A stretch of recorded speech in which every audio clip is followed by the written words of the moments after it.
Hivi baby, harusi yetu si itakuaje? Yani heri umekiongelea hichi kitu mke wangu. My wife, my carpet. Yani nilichokipanga kwenye harusi yetu ni kimoja. Yani cha maana sana, nina bunge ya surprise.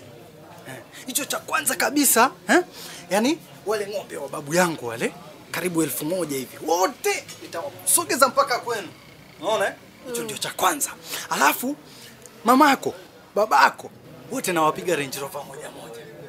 Hapo ni kabla ya muda wa zawadi kwenye harusi. Alafu mdogo wako yule wa kiume nampiga Prado TX. Sasa baby, kama wao hivyo tu, na sisi itakuwa vipi? Sasa sisi ndio funika, kwa sababu Oysterbay yote ile mimi nitaikodisha. Unaona? Nitaikodisha, kwanza nitainunua kabisa. Tukinani nitainunua kabisa. Ni jambo la kufurahi.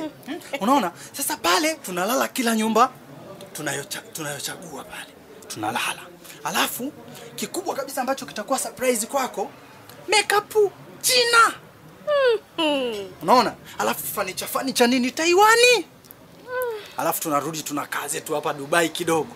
Kwa ajili ya vitu vya thamani kama cheni nini. Alafu tunakuja zetu sasa, nyumbani sasa. Nyumbani hapo tunakodisha hizi boti hizi na meli na nini, alafu zote zinatupeleka mpaka uwanja wa Taifa.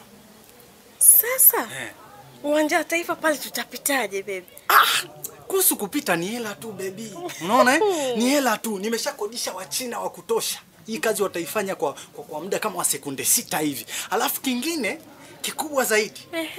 Tukisharudi nyumbani, wewe ukiwa umelala kitandani nini?